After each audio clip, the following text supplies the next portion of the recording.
Something I see as good news. A trend around the world right now. Nations that have traditionally swung left-wing are swinging back to the right in general elections. Media outlets, it's great to watch them, and every nation and every elitist jerk is howling about the trend, and they label every newly elected leader and party as far right, while not realizing all they're doing is strengthening the resolve of the citizens to wipe the woke from their government halls. Italy, Finland, Slovakia, Hungary, Croatia, and the Czech Republic, they have all elected global or conservative governments to the horror of global elites. Now, establishment media outlets are aghast as France is about to democratically shed its left-wing leadership.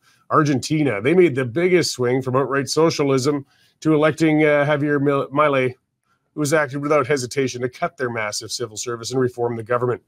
Now, left-leaning pundits are terrified by the new leadership in Argentina. They're frightened that its policies are going to cause damage to Argentina. They're afraid the policies will succeed because it'll be yet another one of those many, many examples that socialism doesn't work.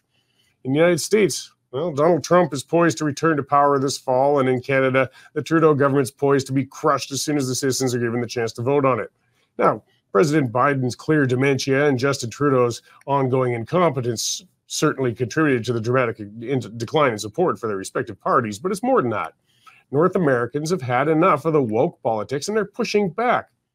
I mean, we've been asking to embrace the absurd for too long.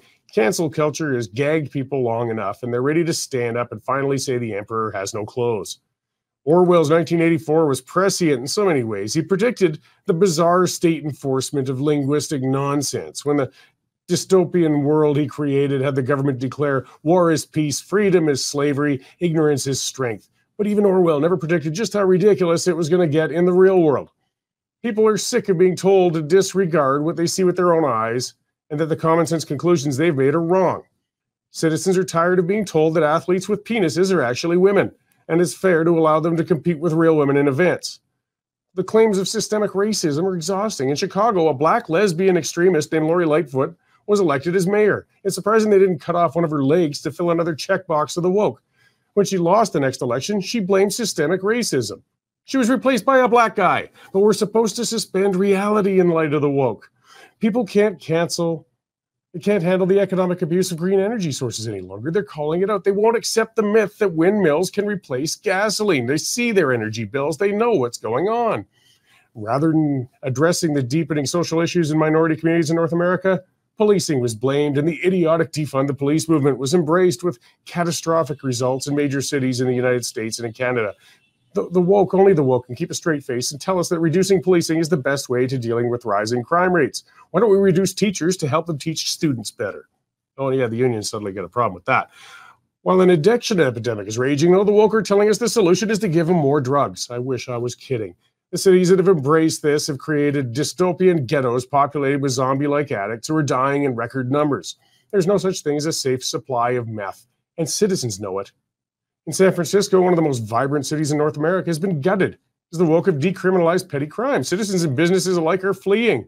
The biggest lie of all, though, is that mass immigration right now is sustainable and that it isn't causing the socioeconomic havoc that we are dealing with today. People are capable of seeing what's happening on their streets, and they understand that the economic havoc being caused through unrestrained immigration is a problem, particularly when most of the immigrants are coming from cultures that have serious issues with trying to integrate into nations with modern human rights practices.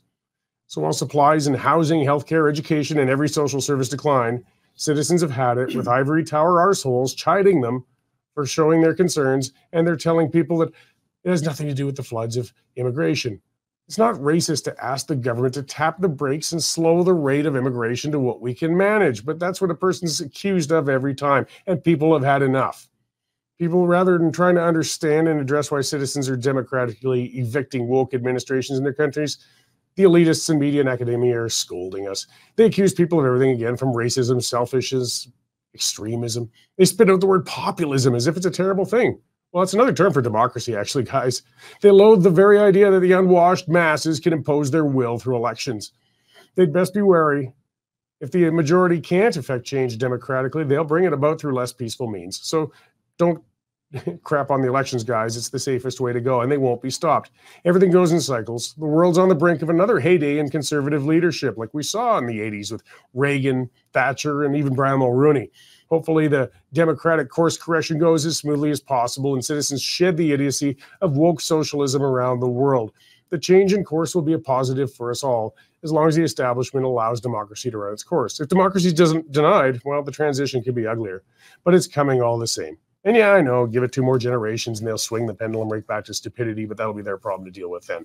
I'm optimistic, though, for the next 10, 15 years, guys. We're finally moving in the right direction.